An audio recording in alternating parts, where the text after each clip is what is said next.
Midi à tous.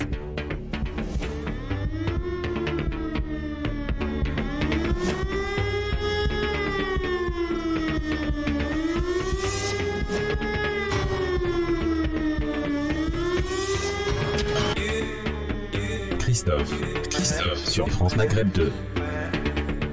Bien le bonjour chez vous, merci d'être avec nous, c'est vendredi, ravi de vous retrouver pour cette dernière de la semaine du Grand Forum, votre émission de référence tous les jours de 16h à 18h, avec encore une fois un plateau bien garni pour ce vendredi. Soyez les bienvenus, voici le programme pour ce vendredi.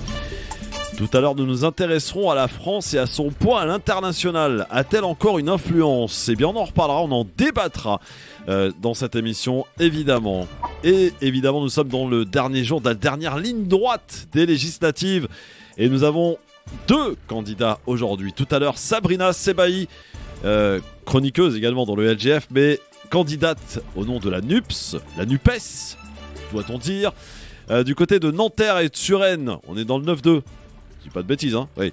Et on va commencer notre émission dans quelques secondes, direction Marseille et la 3e circonscription avec notre invité. C'est parti pour le LGF.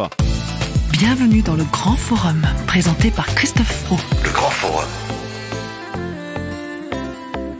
Un plateau bien garni, disais-je, et ça me fait plaisir de le revoir. Notre ami Emmanuel Dupuis. Comment ça va, mon Emmanuel ? Bonjour à tous et à toutes. On t'a vu partout, mais partout. Bah, je suis partout, hein. Oui, je vois ça. C'est péjoratif de le dire. Incroyable. J'ai été encore ce matin chez nos amis de BFM et il faut Ouais. être présent, c'est mon métier. Exactement. Alors, en plus, on a bien choisi le sujet aujourd'hui, hein. L'influence j'ai cru que vous de la l'aviez fait un peu France. pour moi. Bah oui, tu me connais. Ah, ça y est, tu me connais. J'apprécie alors, d'autant plus. Ah bah évidemment, je m'adapte aux chroniqueurs, tu vois. Mais c'est un excellent sujet. Ah bah oui, parce que y a de quoi dire et de quoi faire et de quoi commenter, évidemment. Alors, pour les auditeurs, lire l'édito de l'Obs qui en parle. D'accord. Ce jeudi. Très bien. Et nous avons également avec nous Ismaël Boudjekada qui est avec nous, qui est venu, qui a quitté son doux natal. Ismaël, comment ça va ? Ça va et toi ? Ouais, ça va ? Ouais, tranquillement. Paris, les embouteillages, hein, c'est dur. Hein. Une catastrophe. Ouais, ça change du doux, hein.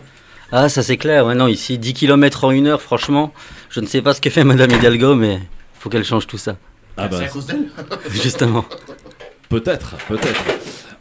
Voilà, alors on va commencer avec un premier invité, les amis, et on va prendre la direction de Marseille. Vous connaissez bien Marseille, tous et toutes, avec Patrick Papalardo qui est avec nous. Bonjour Monsieur Papalardo.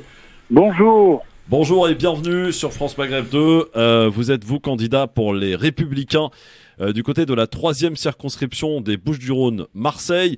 Présentez-nous d'abord cette circonscription, s'il vous plaît. Alors c'est la plus grosse de Marseille, c'est une ville, une circonscription qui est équivalente à une ville comme Dijon, on va dire, 160 000 habitants, donc c'est très gros. Circonscription plus ou moins abandonnée quand même, il faut le dire, depuis 28 ans, avec 23 ans de socialisme plein pouvoir et les résultats, il n'y en a pas, et 5 ans de macronisme inexistante, comme beaucoup de députés macronistes qui ont été élus sur la vague Macron et qui ne sont pas, qui n'ont pas traversé la circonscription, en tout cas inconnus dans la circonscription. Voilà. Oui. Alors, vous n'êtes pas quelqu'un de méconnu sur Marseille, hein, puisque vous êtes le président de Habitat Marseille-Provence. Oui, c'est le plus gros organisme de logement social de la métropole, avec 99% des logements sur Marseille. C'est avec Aix 21 000 logements, 450 employés. Donc c'est un gros paquebot que j'essaye de mener au mieux depuis 2 ans. Je mets le paquet sur la réhabilitation, je vais dans les quartiers, je suis à l'écoute des gens. Et c'est la raison pour laquelle j'ai accepté d'être candidat, parce que j'ai compris, j'ai écouté, j'ai longuement écouté et les gens, et les CIQ, et les associations.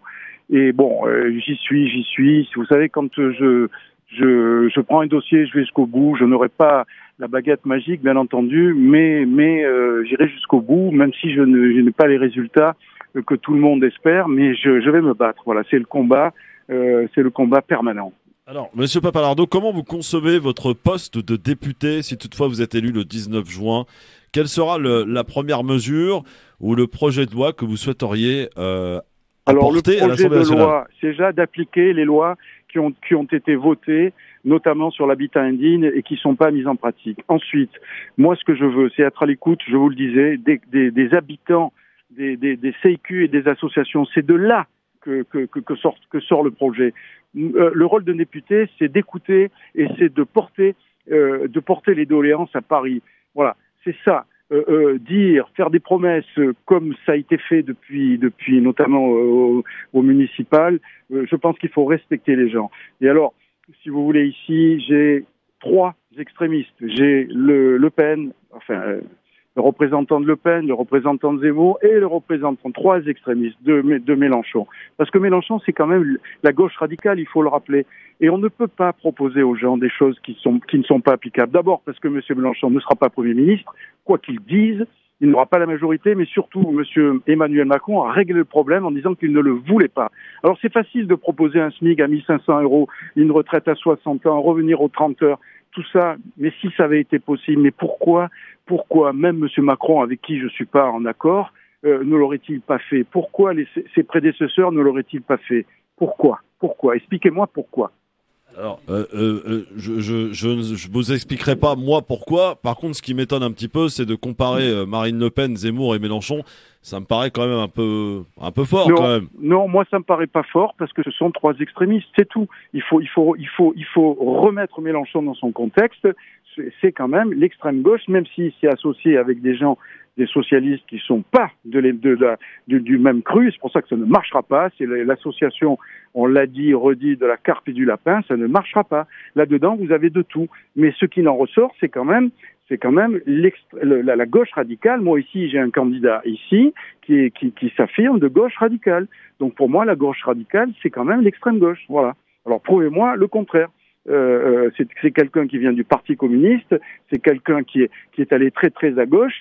Donc pour moi, ils sont tous pareils. Hein. Aujourd'hui, je suis le seul à rassembler. Pourquoi? Parce que j'ai le soutien de la mairie, j'ai le soutien du département, avec Nora Preciosi, qui est la vice-présidente du département, qui me soutient, qui est ma vice-présidence à Habitat Marseille-Provence. J'ai le soutien de la métropole, dont je fais partie. Je suis au sein, j'ai les relais, j'ai le pouvoir d'agir. Donc, dites-moi un peu comment ces gens-là, on l'a vu avec la représentante de M. Macron ici, elle n'a pas les relais locaux.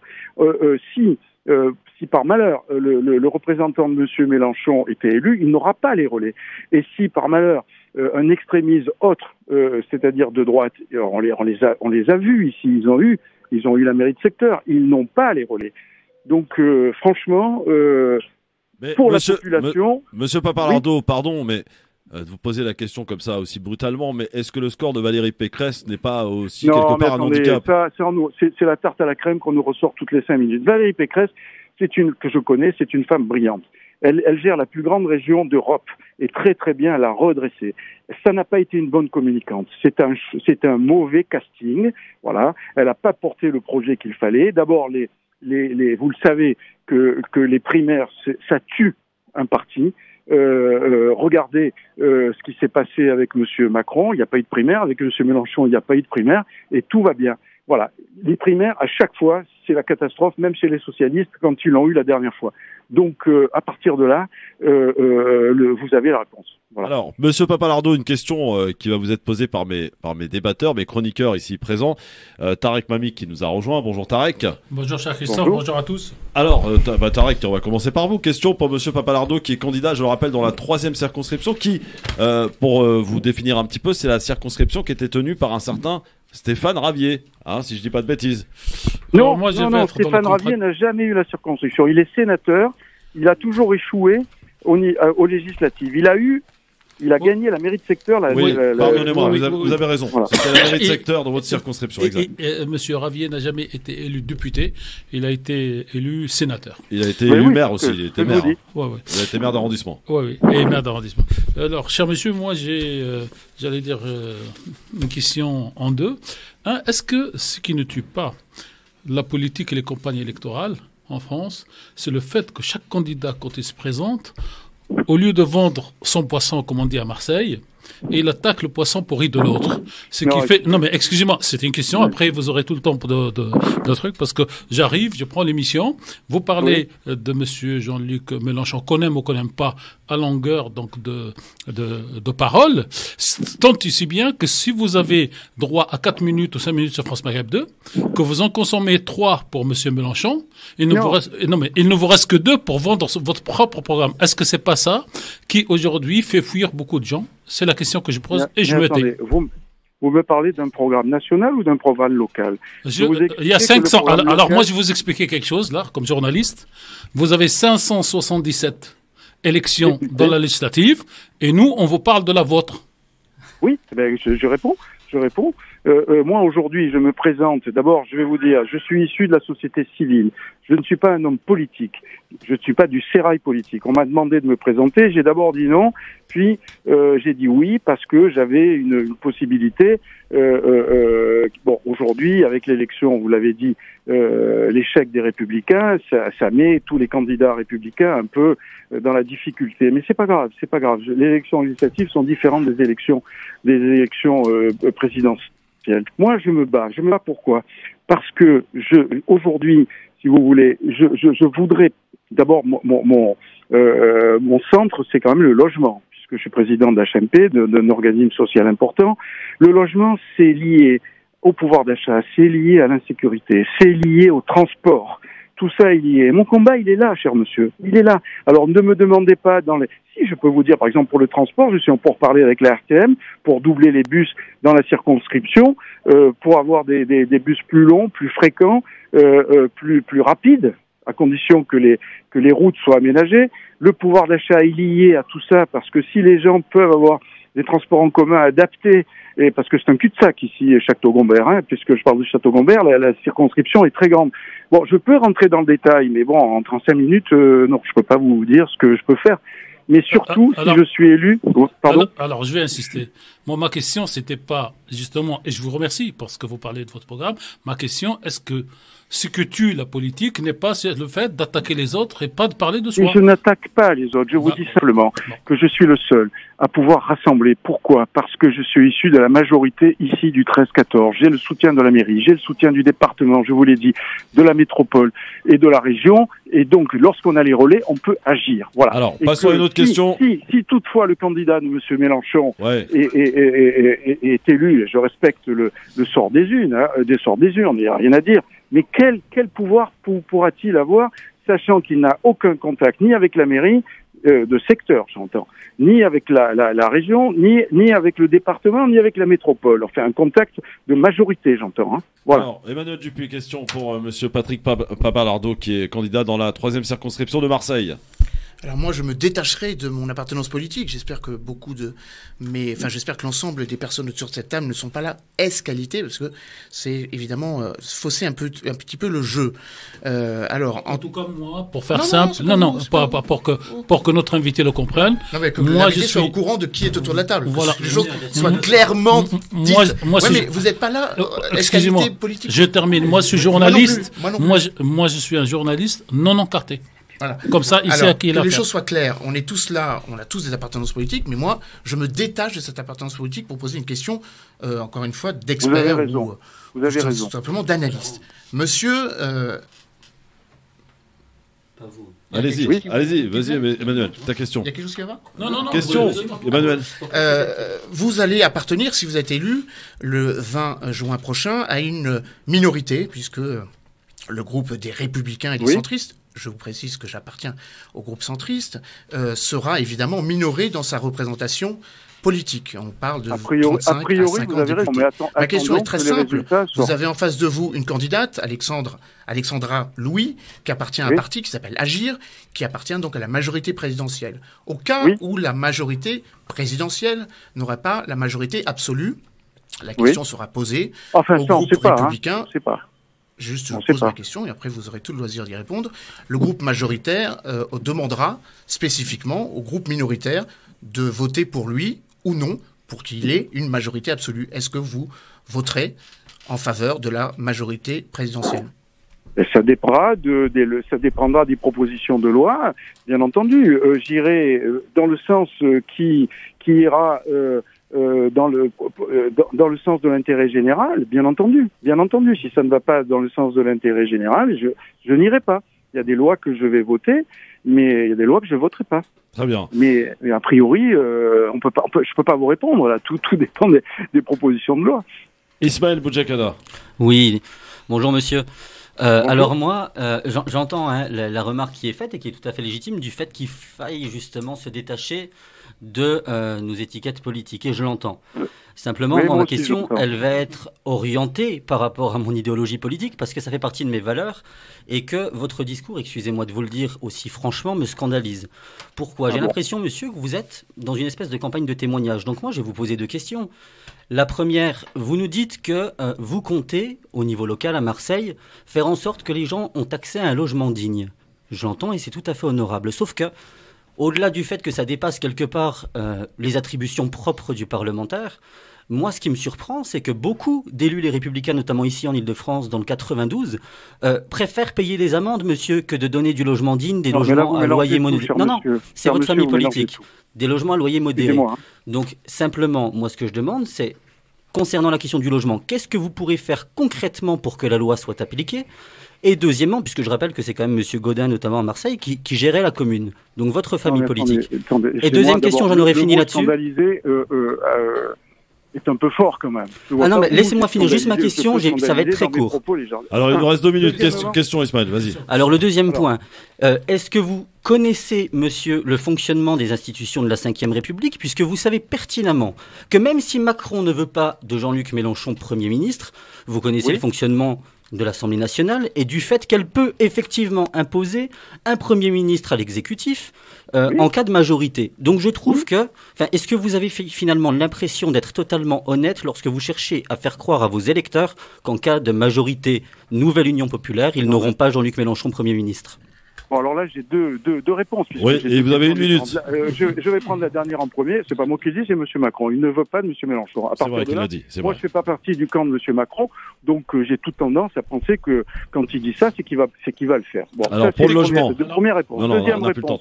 Concernant le logement. On n'a plus le temps. Il reste 1 minute. Techniquement, il ne peut pas le faire. Il ne peut pas nommer le chef de la majorité. On s'en fout, allez, on oublie Mélenchon. On s'en fiche, c'est ce qui est dit. Bon, moi, je répète ce que j'ai lu et entendu. Deuxièmement, concernant le logement. Le logement, c'est mon job. Le logement social. Je fais cette année 28 millions d'euros de réhabilitation dans les résidences qui nous appartiennent.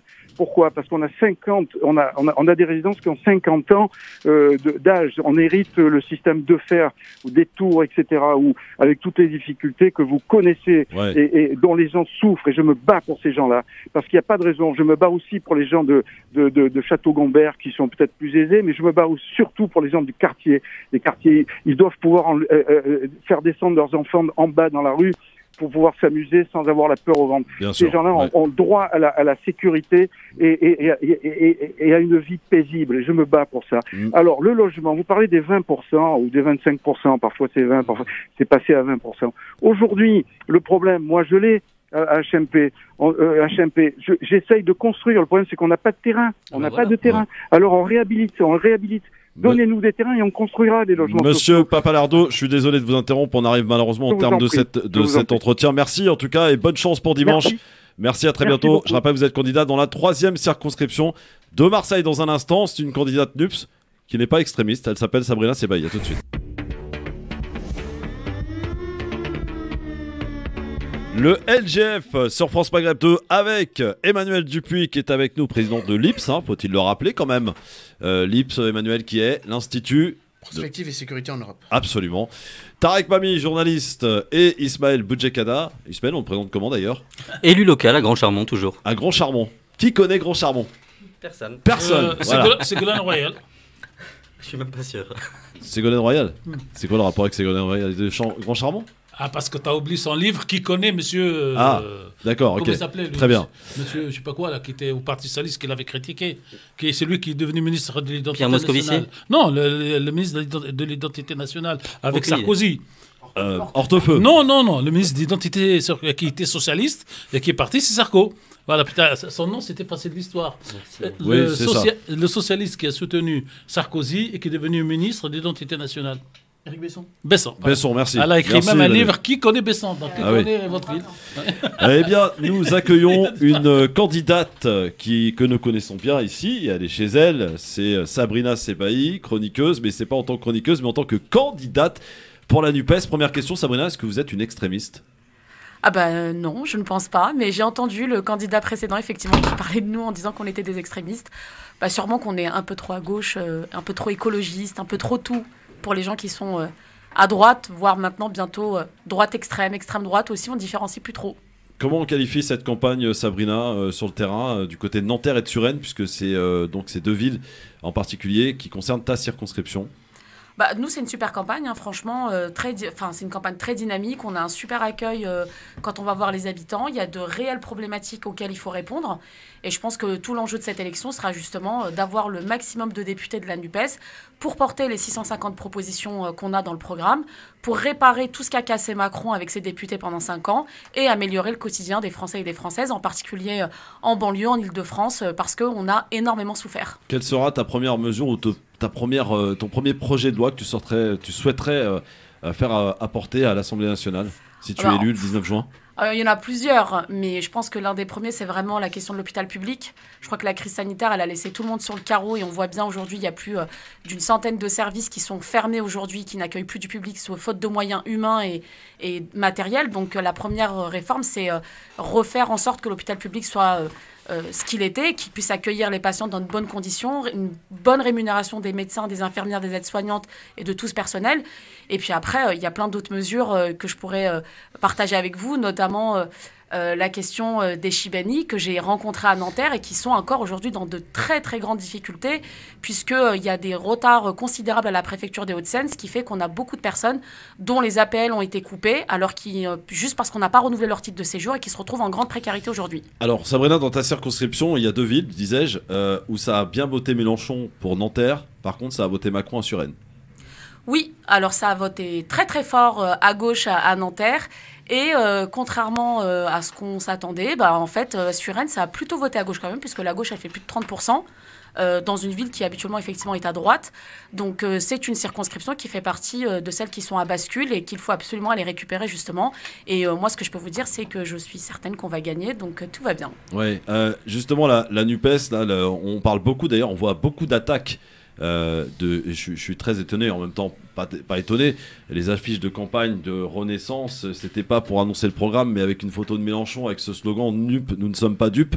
Qu'as-tu à répondre à ceux et celles, les analystes, les journalistes, qui disent que de toute façon, cette élection ne permet pas à la NUPES d'arriver, d'avoir la majorité?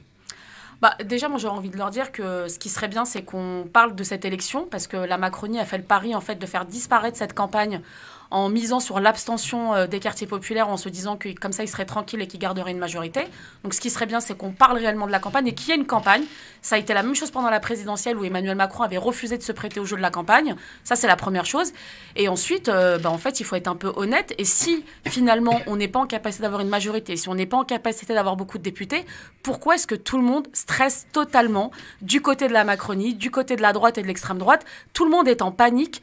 Et d'ailleurs, quand Macron annonce qu'il ne nommera pas Mélenchon Premier ministre, pour moi, ça veut dire qu'il a intégré le fait qu'il n'aura pas de majorité absolue à l'Assemblée nationale et qu'il sera peut-être obligé de composer et effectivement peut-être d'avoir une cohabitation. Tarek Mami, il peut, Emmanuel Macron, le président de la République, même s'il, imaginons que la NUPES arrive en tête de cette élection, qu'elle obtienne une majorité à l'Assemblée nationale, Macron peut décider de ne pas nommer Jean-Luc Mélenchon. Il a la possibilité de le faire ou pas? Alors techniquement, il a la possibilité et en même temps, techniquement, il se retrouvera dans une situation où il sera obligé de le nommer.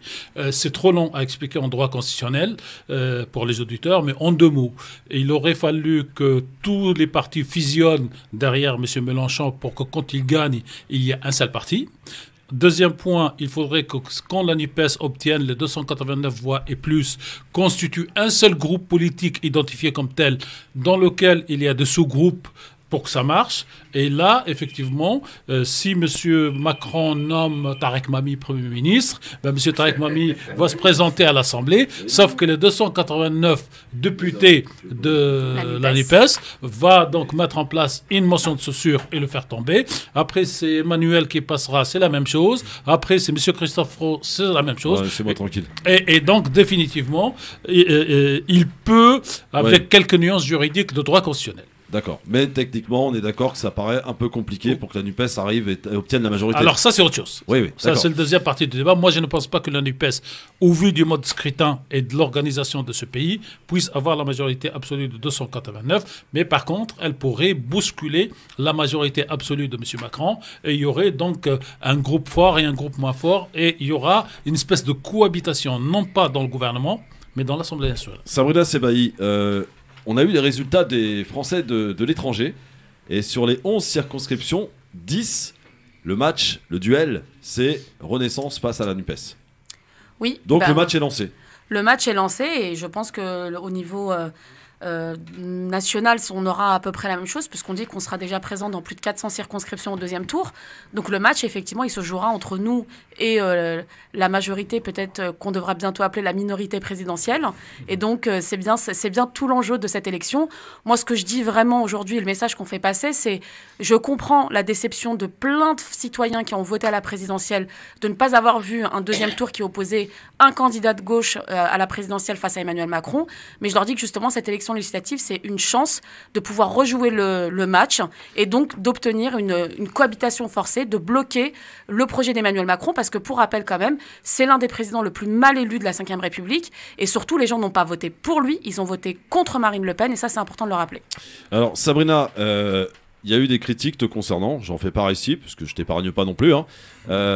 Tu es une parachutée. Oui.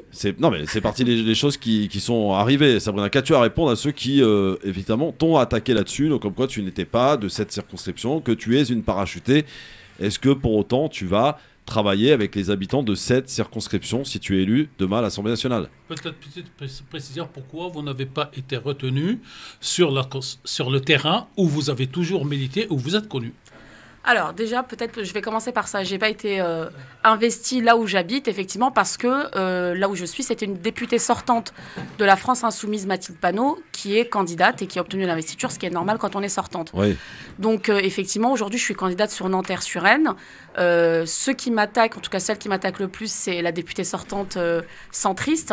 Et ce qui est étonnant d'ailleurs, parce qu'il me semble que c'était bien M. Bayrou qui avait défendu la proportionnelle aux législatives, donc elle devrait être en accord avec son organisation politique et savoir que être député, c'est un mandat national, qu'aujourd'hui rattacher en fait ce mandat à une circonscription n'a plus tellement de sens. On ne vote pas des lois pour une ville ou pour une circonscription, on vote bien des lois pour le pays et la nation. Et aujourd'hui, j'ai presque envie de vous dire que les problématiques qui sont rencontrées à Nanterre ou à Suresnes et d'ailleurs dans la métropole du Grand Paris, en Ile-de-France, en banlieue, un peu partout en France, ce sont les mêmes qu'à Ivry. Et très sincèrement, ce qui revient le plus souvent, c'est la question du pouvoir d'achat, le logement, l'emploi, et ça, je pense que c'est un peu partout pareil. Comment tu conçois ce poste de député, Sabrina? Comment tu l'appréhendes? Comment tu le définirais? Ah ben moi, je t'ai dit, hein, vraiment, ce mandat, c'est un mandat de combat, un mandat pour porter les réformes et les mesures qu'on a proposées dans le programme. Et vraiment, je pense que c'est un mandat qui aura pour but essentiel de réparer vraiment ce qui a été cassé et surtout de travailler la question du climat et de l'écologie qui a été complètement oubliée. On a assisté à un recul sans précédent sous le mandat d'Emmanuel Macron. Enfin, il y a plein de sujets qu'il faut absolument traiter. On annonce des températures records pour cet été. Ouais. Enfin, vraiment, on n'a pas avancé sur la question des EHPAD, sur l'aménagement de nos villes, enfin sur plein de choses. Il y a beaucoup de gens qui vont souffrir cet été. Question d'auditeur, il s'appelle Daoud. Il souhaite te poser une question. Bonjour Daoud. Oui, bonjour Christophe. Bonjour, question à Sabrina Sebahi, on t'écoute. Oui, en fait, je voulais dire des bonnes choses sur Sabrina parce que moi, tu sais très bien, j'habite à Royan-Malmaison et je trouve qu'on a besoin des femmes et des hommes comme Sabrina, nous les Français de quartier d'origine extra-européenne, parce que je pense que Sabrina a des mots et un logo, ce que j'apprécie énormément. Parce que je me rappelle, moi, de quand elle défendait Mélenchon, même si je déteste Mélenchon et j'y rentrais jamais pour elle, elle avait des mots nuancés, même quand on attaquait son candidat, elle était tout le temps dans la nuance et dans la gentillesse. Parce que vous savez, dans ce monde politique, quand on vous attaque, on cherche à que vous soyez plus agressif. Après, on vous dit, ah, regardez, c'est ses origines, ou on vous dit, ouais, c'est parce que c'est le quartier où on vous fait croire à plein de choses qui est faux. Et donc, elle, sa façon de parler, j'apprécie énormément. Et moi, je faisais mes courses, que j'adorais, je suis parti faire mes courses à Nanterre, il y a Leclerc là-bas. Et donc, j'ai vu son affiche. Et Sabrina, ça m'a rappelé. J'ai dit, bon, écoute, j'ai dit, ah, ça me dit quelque chose. Après, je me suis souvenu qu'elle venait souvent à la radio. Et donc, moi, personnellement, je la connais pas, si c'est une parachutée ou pas. Mais sa façon de parler, elle apaise les gens. Parce qu'on a besoin des gens qui apaisent un peu en ce moment dans cette période un peu difficile. Et je trouve que, j'espère, même pour elle, qu'elle gagne et qu'elle remporte, quoi. Et moi, je voulais juste dire ça parce que à chaque fois que je l'écoute. Ouais. T'es amoureux, toi. Merci, Daoud. Non, pas amoureux. Non. Ouais, non, mais t'as le droit. Attends, y a pas de souci, bon, Daoud. Les vacances arrivent, l'été arrive, les promesses se font. Merci, Daoud. Merci beaucoup. Voilà, que de belles paroles. Bon, je sais pas si ça sera des belles paroles pour ce qui est de nos débatteurs ici présents, ma Sabrina.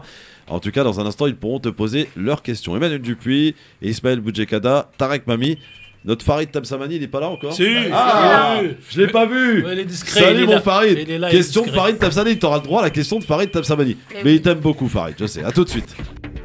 Merci d'être avec nous en direct avec Sabrina Sebahi. Et je dois dire que le standard explose, Sabrina. C'est bon signe. Ah bah tant mieux. Oui. Alors, S'ils sont, ça c'est Voilà. Sinon, ça n'a pas de s'intérêt. S'ils s'appellent de grands charmants ou de grands je sais pas quoi, Grand charmant. de grands charmants, Grand ça n'a charmant, aucun attention. intérêt. Bon. S'ils appellent de Nanterre, ça a un intérêt. je crois que notre auditeur qu'on connaît d'ailleurs, il s'appelle Abdel, il nous appelle de Nanterre d'ailleurs. Ah, bah, on le prend tout de suite, tiens. Non, Abdel. Bonjour à tous, bonjour Madame Sabrina. Bonjour. Voilà, moi j'ai une question Madame Sabrina. Moi je suis fier de voir des gens comme vous qui ont le courage, mais il y en a beaucoup, mais dans votre discours c'est toujours la même chose. En fait, je vais vous dire ouvertement, je pense que vous allez faire des choses, mais pas le principal. Je vais vous dire, hier j'ai regardé le débat politique, et pour parler de moi et de vous, on nous a appelés les Arabes. 4 fois le mot arabe a été prononcé pour nous désigner.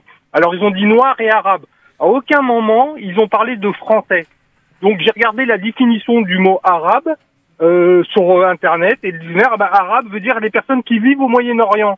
Maintenant, mes origines à moi sont personnelles, et ça concerne que moi. Alors moi, j'aime bien voir des chroniqueurs qui se vantent d'aller à la télévision, des gens comme vous qui se vantent de faire des choses, mais j'ai l'impression que vous êtes, particulièrement, que vous êtes à peu près comme les Noirs du temps de l'esclavage, où leurs maîtres les appelaient les nègres, et eux, au lieu de se défendre, disaient oui, maître. Bon, et la question, Abdel, elle arrive quand? Vous nous défendre. Ma question, elle est, Madame Sabrina, quand on va trouver au moins quelqu'un qui va nous défendre en leur disant d'arrêter de nous donner de noms de chiens, en fait. Comme beurre, maghrébin, arabe, noir. Nous sommes des Français. Christophe, sincèrement. Abdel, vous savez, on n'est jamais mieux servi que par les siens. Non, merci. Monsieur Magny, on me le merci, dit toujours. merci. Moi, je suis pas médiatisé. Vous avez la chance d'être médiatisé. Merci. Vous avez la chance d'être sur des plateaux Merci. de télévision. Moi, j'ai pas cette chance. Non, merci pour la 5e fois. On n'est jamais mieux servi que par les siens. Allez sur d'autres radios, sur d'autres communautés et tenez ce genre de paroles. Et là, vous deviendrez courageux. Au revoir. Sabrina. Oui. Franchement, on est des gens quand même. Oui. Calmons-nous. Oui. C'est la démocratie. Hein. Ah bah oui. Bah oui, la démocratie. Moi, je peux vous dire tout ce que je suis fier. Oui. Je suis le patron de la seule radio démocratique dans ce pays. Allez dans d'autres radios, je ne vais pas les nommer. Appelez. D'abord, vous ne serez jamais à l'antenne. Et ensuite, dès que vous avez dit mot noir ou arabe, donc juif, ou extrême droite, ou pétain, vous sautez de l'antenne. Merci. Bon. Alors, Sabrina. Oui. Question de Abdel qui te dit, est-ce que tu vas essayer de faire en sorte à ce que les gens soient un peu plus respectés, qu'on les considère un peu plus comme français? Bah écoute, moi je et crois qu'on que... arrête de parler de leurs origines. C'est vrai que sur les plateaux en général, on parle de noirs, arabes, de gens des quartiers, de ceci, de cela. On oublie quand même que ces gens-là, la plupart du temps, sont français.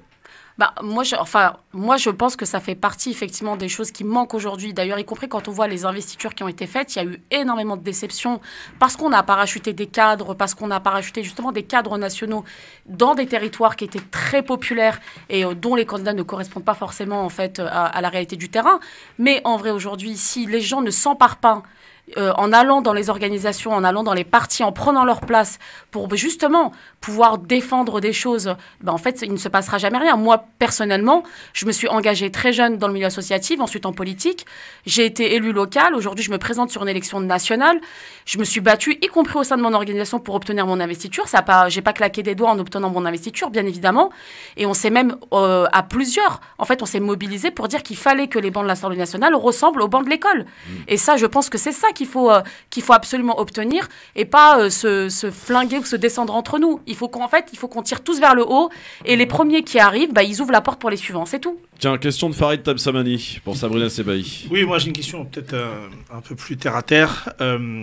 Oui. On voit que vous êtes candidate Europe Écologie Les Verts initialement.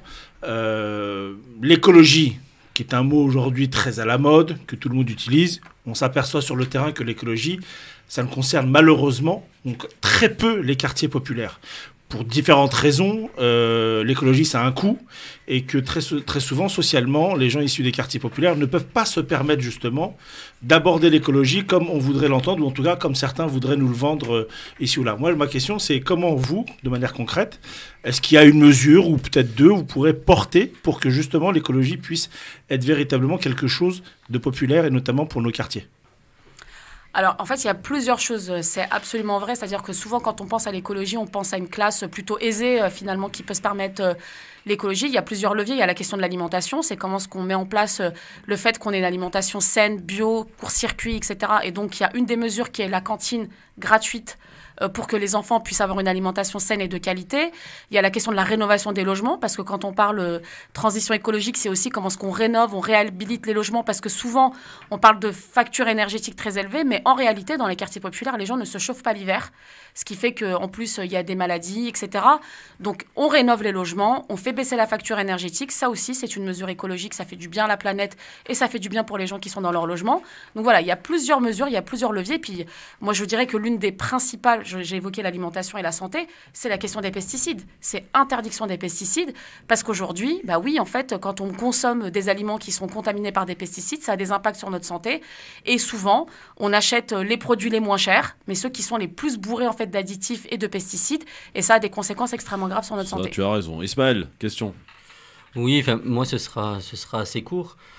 Simplement. Ça tombe bien, ça m'arrange. D'accord. Oui, vous inquiétez pas, chacun son tour. Simplement, on entend dire, et parfois même à juste titre, et j'ai fait partie de celles et ceux qui ont aussi pu critiquer cet état de fait, qu'au sein de la NUPES et aussi particulièrement au sein de la France Insoumise, il y avait véritablement un manque de diversité, et que bien souvent, des candidats issus de la diversité tout à fait légitimes pour être candidats, et parfois même les plus légitimes des prétendants à l'investiture, ont été écartés simplement pour mettre d'autres personnes qui sont beaucoup moins représentatives et légitimes. Est-ce que vous, en tant que candidate de la NUP, vous reconnaissez ou vous trouvez qu'il y a effectivement encore du travail à faire et qu'il y a un manque de diversité tout simplement? Ah mais oui, il y a encore un travail considérable à faire. Aujourd'hui, si on prend, ce que je disais tout à l'heure, si on prend l'ensemble des 577 investitures, il y a très très peu de diversité. Et encore, il faudrait définir ce qu'on entend par diversité dans les candidatures. Mais oui, c'est absolument pas représentatif de ce qu'est la France, y compris en termes de catégorie sociale, en termes d'origine, en termes de plein de choses. Il y a un gros boulot à faire. Et pour le coup, il y en a quelques-uns qui ont réussi à passer entre les mailles du filet. Peut-être que j'en fais partie. Mais il y a un gros travail à faire là-dessus. Bon, alors dans un instant, question de Tarek Mami et d'Emmanuel Dupuis. Et la question ultime, la question LGF à laquelle tu auras le droit, ma chère Sabrina. Pourquoi ? Mais pourquoi il faut voter Sabrina dimanche à Nanterre et sur Rennes? C'est la question à laquelle tu devras répondre pour essayer de convaincre. C'est le but. À tout de suite.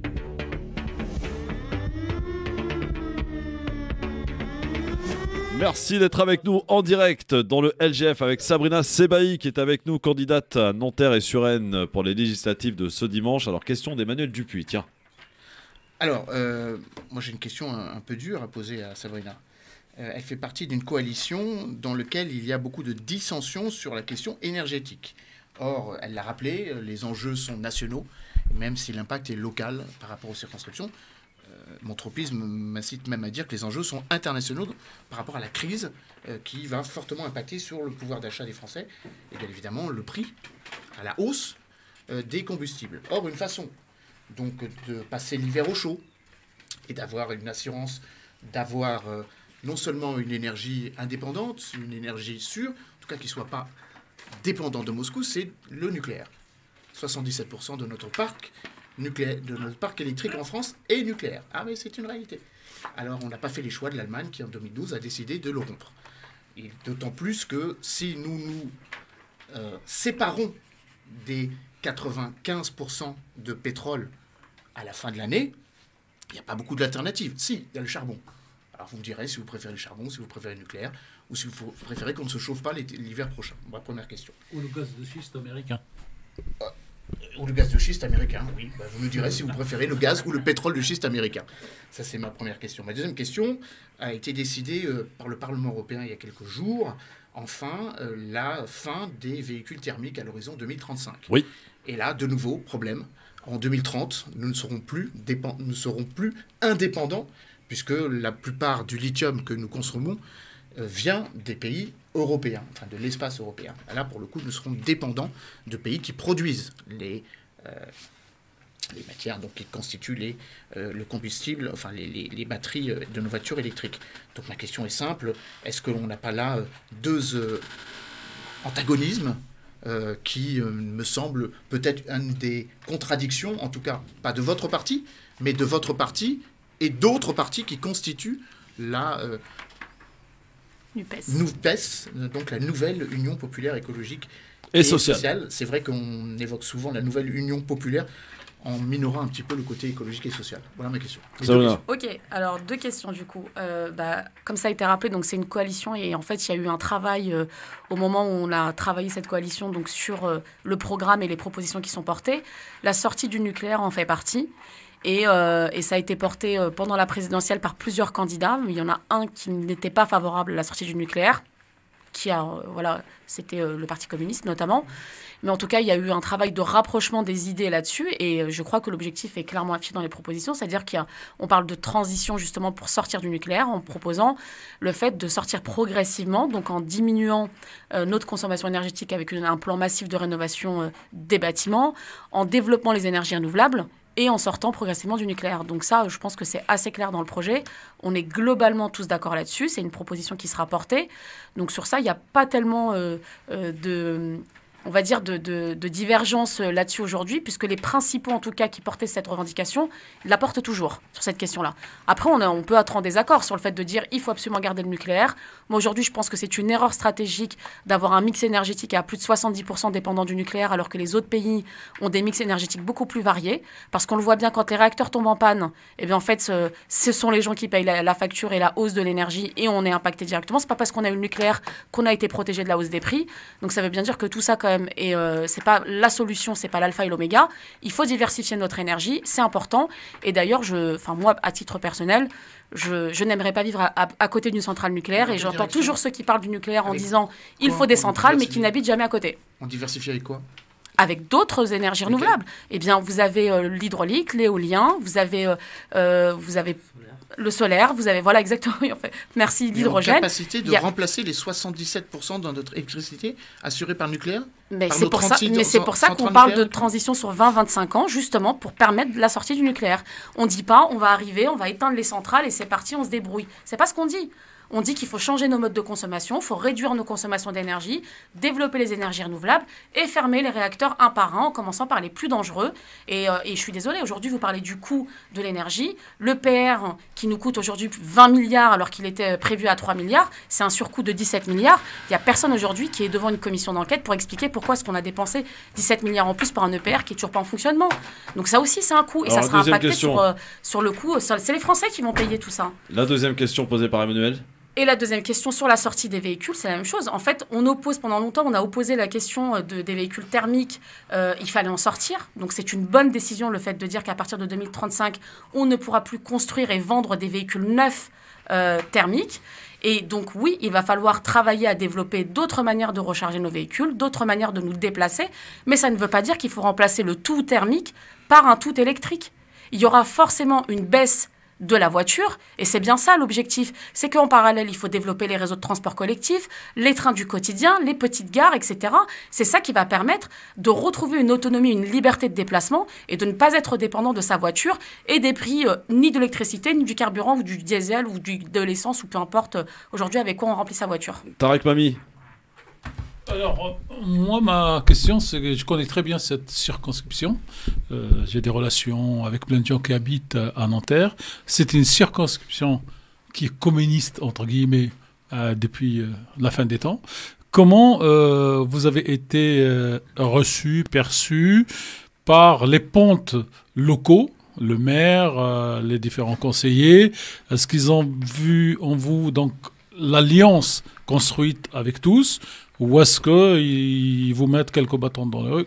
Comment vous avez le sentiment quand vous prenez avec ces gens-là? Je ne parle pas des électeurs, je ne parle pas des associations, je parle des pontes du Parti communiste, même s'ils sont rénovateurs depuis au moins 20 ans. Je précise que la députée en place, c'est une députée En Marche. Hein. Oui, centriste. Voilà. Écoutez, en fait, j'ai été très très bien reçue. Modem. Oui, voilà, Modem. Précisons, Modem. Très bien reçue. Le maire a été très accueillant. D'ailleurs, la première chose qu'il m'a dit, c'est qu'il m'a dit que Nanterre était historiquement une ville d'accueil. Ouais, donc, ce qui est vrai. Je pense que comme ça. C'est vrai, c'est sa façon de parler. Donc, vraiment très bien accueilli. Il est le président de mon comité de soutien. Donc, pour vous dire à quel point il est impliqué dans la campagne. J'ai été extrêmement, et je suis toujours extrêmement soutenue par l'ancienne députée Jacqueline Fraisse, qui a été députée de la circonscription pendant de nombreuses années. Et je dois vous dire que localement, que ce soit la France Insoumise, le Parti Socialiste, le Parti Communiste, Génération S, Génération Écologie, joue les jeux. Tout le monde joue le jeu. On fait une dizaine d'actions par jour. Ils sont présents sur tout le terrain. On a quasiment toqué, je ne sais pas combien de portes sur Nanterre et sur Suresnes. Donc c'est une campagne qui est géniale au niveau local et je suis vraiment très contente de faire cette campagne. Dernière question. Et c'est la question ultime, puisque je sais que tu es pressé, mais je t'ai mis en retard. Voilà, c'est mon côté un petit peu taquin. Ma chère Sabrina, pourquoi, quand on habite Nanterre et Suresnes, ce dimanche 12 juin, il ne faut surtout pas partir à la forêt de Fontainebleau, ou alors y aller après, mais avant, voter Sabrina Sebahi au nom de la NUPES, avec le V de la victoire? Alors, le 12 et le 19 juin, mais le 12 déjà, oui, il faut aller voter la NUPES et donc mettre un bulletin Sabrina Sebahi, parce que c'est très important de ne pas se laisser voler ce vote. On a fait en sorte que cette élection n'existe pas, que cette campagne n'existe pas. Moi, je rappelle que c'est une élection extrêmement importante qui est en capacité de changer la vie des Nantériens et des Suresnois et Suresnoises. Donc vraiment, moi, j'invite tout le monde à se déplacer, à aller voter. Si vous voulez un autre monde, la phrase, je crois, qu'utilise Jean-Luc Mélenchon, c'est un autre monde est possible en votant pour des députés de la NUPES. Si vous voulez un autre monde, un monde plus juste, avec un revenu garanti pour les étudiants, pour les personnes âgées, un SMIC à 1 500 €, de la transition écologique dont on ferait une vraie préoccupation et non pas juste de la communication, une réparation du service public, notamment de l'éducation nationale, de l'hôpital, de la justice et de la police, eh bien, c'est le seul bulletin qu'il faut mettre, c'est celui avec le petit V de la victoire. Et ma toute dernière question, Sabrina, si tu es élue, c'est tout le monde que je te souhaite, député le 19 juin, est-ce que tu continueras à venir chroniquer dans le LGF? Je t'ai déjà dit que oui, Christophe, je serai toujours là. Mais j'aime tes oui, hein, c'est pour ça que je m'en passe pas. Merci beaucoup. Merci Sabrina. Merci. Et bonne chance. Merci. Bonne chance pour dimanche, on y croit. Merci beaucoup. Sabrina Sebahi, voilà, comme ça, hop, tout le monde peut reprendre sa place. Mon Farid, tu peux t'installer. Voici en direct. Alors, messieurs, avant de passer à notre sujet qui m'importe aujourd'hui et qui va nous occuper un certain nombre de temps, je crois, parce que c'est un sujet global mais très intéressant sur le poids et l'influence de la France à l'international. Pourquoi cette question aujourd'hui? Parce que j'ai l'impression quand même que la France a perdu énormément de son influence, aussi bien en Afrique, au Moyen-Orient, même au niveau européen. Je trouve que la France, voilà, ce n'est plus la France que l'on a connue, la France de Gaulle, la France même de Chirac et de Mitterrand aussi un petit peu. Moi, la question, avant qu'on parle de ce sujet, messieurs, une petite réaction sur une information qui a été révélée ce matin. Et on doit dire que le président français n'y est pas pour rien, ainsi que l'ancien président Nicolas Sarkozy. Zinedine Zidane a signé au Paris Saint-Germain, messieurs. Oh, la grosse nouvelle. Ah bah oui, c'est une grosse nouvelle, attendez. Mais c'est vérifié ça? Oui, c'est vérifié, oui, je vous le signe. Il est d'ailleurs au Qatar. Il est en direction de Doha. Là. Exactement, il est au Qatar pour finaliser son contrat. Au moins un entraîneur qui amènera à la victoire du PSG, à mon avis. Moi, je suis même pas sûr. Non, je ne prends pas les paris sur ce genre de choses. Parce que moi, je vois qu'on s'enflamme parce que c'est un truc. Alors, parlez bien près du micro, monsieur Ami. Excusez-moi, j'ai toujours appris que je félicite celui qui a gagné et non pas celui qui Non, mais participe. vous parce pouvez, que sinon... vous pouvez féliciter c'est quand un même- joli c'est coup. quand même C'est quelque quand même un chose joli de- coup. Non, voilà. Tarek Mali, Un beau coup. Non, la différence, c'est un joli coup, oui, mais la phrase, c'est un joli coup, il va gagner la coupe. Non, Je couperai personne la n'a dit phrase ça. de coupe. Ah ben, Bon, moi, je pense que le PSG, n'a jamais gagné la Ligue des Champions, avec la chance d'avoir Zinedine Zidane, si c'est vérifié. C'est comme, vérifié. C'est vérifié. comme non, on mais dit. l'info, si il on va- te le l'info dit. est Eh ben, je vérifiée. pense que c'est une excellente chose pour Paris. Ouais. Oui, mais en sport, comme dans tout, Oui. il n'y a pas de résultat automatique. Il peut Non, venir, mais il peut avoir après, les meilleurs joueurs du écoutez, monde. Bon, J'ai un peu joué au football dans ma vie. Ce monsieur-là est un grand monsieur du football. oui, tout à fait. Zinedine Zidane. On peut parler d'autre chose. Oui, oui. Je peux être beaucoup plus critique Non, non, sur mais lui. on va rester d'autres sur choses. le foot, Mais sur sur le l'aspect sportif, Oui. objectivement parlant, vous avez des gens qui gagnent beaucoup. Oui. Et je pense que Paris fait un très grand coup. Et là, je vais être un peu critique et un peu taquin, mais il semblerait déjà que Zinedine Zidane appartenait déjà au Qatar. Exact. Bon, Oui, alors, absolument. alors, Pour la Coupe du Monde. non, mais j'irai pas sur ce terrain-là, qui n'est pas toujours favorable à tous. Mais ce que je veux dire, l'entraîneur actuel du Real Ancelotti. a quand même gagné des coupes avec beaucoup de Oui, pays, sur Paris. Mais pas sur Paris. Oui, oui, voilà. d'accord. Et donc, Mais on connaît le problème. oui, donc C'était Leonardo. Si vous voulez. Pas que. Ah oui. Donc l'entraîneur ne faut pas l'équipe. Il faut l'entraîneur, l'équipe, le directeur. Et il faut qu'on laisse les entraîneurs travailler et qu'on ne fasse pas de la politique. Parce que le Qatar, je l'espère pour lui, qu'il gagne. Mais c'est un peu trop tard parce que tout ce qui a été fait, c'est pour que le Qatar gagne la Coupe de la Ligue avant l'organisation de la Coupe du Monde. Ça, c'est Mais, ça, mais c'est moi, le pire. j'ai juste un autre problème à soulever, peut-être rapidement. C'est que j'aimerais bien qu'Emmanuel Macron s'en S'occupe d'autre tienne, chose. voilà exactement, à ce D'autre qu'on lui chose que demande de faire, c'est-à-dire réparer notre pays, qui pour moi, en tous les cas, qu'il est en train de détruire. Je veux dire, après les négociations avec Mbappé, maintenant c'est Zinedine Zidane, il nous ramène Rihanna à l'Elysée et des danseurs à moitié nus. Je veux dire, il passe son boulot à nous faire de la communication et j'estime qu'à un moment donné, la fonction présidentielle est relativement sérieuse et qu'il est en train de lui porter des coups qui pour moi sont des Elle est coups très durs. sérieuse, elle est aussi celle d'amener de l'argent, du fric dans ce pays. Et s'il Au Qatar arrive en l'occurrence. Non, non, mais s'il arrive. Non, mais celui du Qatar. Il est passé en France. Oui, qui investit en France.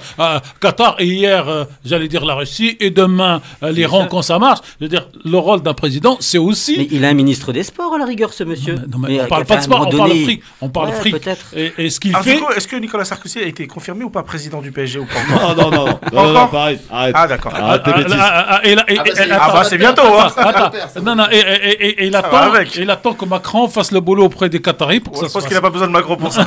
Non, mais d'un point de vue économique et sportif. Oui, c'est très intéressant pour la France et pour le PSG, et même pour la France, parce que ça incitera le Qatar à faire d'autres investissements derrière, en utilisant Oui. l'image de Zidane Oui. et ce club. Il va ramener des joueurs qui ont Oui. très très envie de jouer avec monsieur Oui. Zidane. Non, mais et monsieur Zidane et le PSG méritent d'avoir la coupe. Moi, ce que je dis, c'est pas que ce club ne mérite pas d'avoir la coupe comme d'autres, mais c'est que, j'allais dire, c'est pas automatique. C'est tant mieux que Zidane Bien sûr, arrive. évidemment. Bien Voilà. sûr, on Et l'a vu. Zidane, par contre, apparemment, il a dit que jamais il ira entraîner Marseille pour des raisons personnelles, parce qu'il est de là-bas et que si ça marchait Mais pas. c'est pas le même niveau. Non, non, Oui, c'est oui. pas c'est pas Merci, question de niveau. Farid. Non, mais c'est pas Merci question de d'en niveau. reconnaître. C'est aussi Quand même, question. ça a rien à voir. Non, mais j'allais dire. Non, mais même- j'ai grandi avec l'Olympique de Marseille. Oui. Comme tout banlieusard qui se respecte, Oui. la réalité c'est que Marseille aujourd'hui ne joue absolument pas dans la même cour que le PSG. Quoi. On Bah, est si d'accord. on lui amène Zidane et les 15 joueurs Et qui il peut- sont au PSG. Pas du tout, Bah, ça sera pourquoi pas pareil. Pourquoi Mais parce que le PSG actuel, c'est un long travail. Oui. Qu'on aime ou qu'on n'aime pas Oui. Paris, Mm. c'est un travail de longue Non, mais haleine. c'est- C'est beaucoup d'argent de dépenser. Et en plus de ça, il y a des défauts de jouer à Paris. On connaît les joueurs qui ont des difficultés à rentrer tôt le soir, etc. Ouais, à Marseille, il y a c'est pas- d'autres difficultés. Oui, c'est vrai que c'est Et clair. qui sont pas forcément toujours très Alors, nobles. Emmanuel Dupuis, le coup du PSG avec Zidane, d'un point de vue sportif, c'est très bon. Je croyais que vous alliez m'interroger d'un point de vue politique ou géopolitique. Bah, D'un point de si vue tu veux, sportif. alors, les deux, D'un vas-y. point de vue sportif, c'est pas tout à fait ma tasse de thé, donc je répondrai oui pas là-dessus. Non, par contre, ce qui est intéressant, c'est l'activisme diplomatique qu'il y a eu autour de ce club depuis le rachat par le Qatar. Et évidemment, Ça va faire 10 ans, plus de 10 ans. C'est pas le seul club qu'il a racheté, du reste. Et puis, effectivement, l'activisme présidentiel qui est allé en dents de scie, très fort avec Nicolas Sarkozy, un petit peu moins fort avec François Hollande, et de nouveau fort avec Emmanuel Macron. C'est peut-être une des raisons pour lesquelles il y a une proximité entre les deux.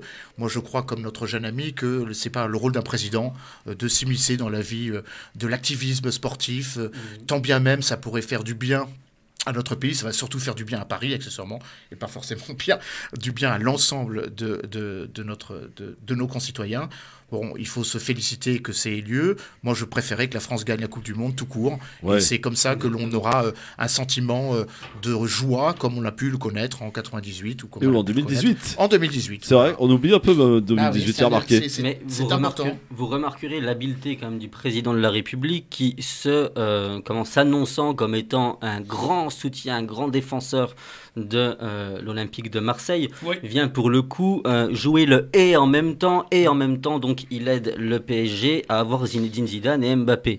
Franchement, ça commence à être un peu lourd. Vous venez de définir Jupiter. Ouais, Jupiter. C'est ça. Oui, effectivement. Je vous donne le premier joueur qui va signer à Paris. Vous voulez le savoir? Paul Pogba. Voilà. A priori, il a très très envie de jouer avec Zidane. Ça faisait longtemps que c'était dans les tuyaux. Zidane ne joue pas, je comprends pas. Non. Ou alors on cachait des choses. Ouais, c'est bon la boutade. Paul Pogba serait un des joueurs qui rêve de jouer avec Zidane. Il reste plus qu'à de jouer sous les couleurs de Zidane. Il reste plus qu'à amener Karim alors dans ce cas. Et ben ça, je vous dis, l'année prochaine, si Zidane poursuit, c'est pas exclu.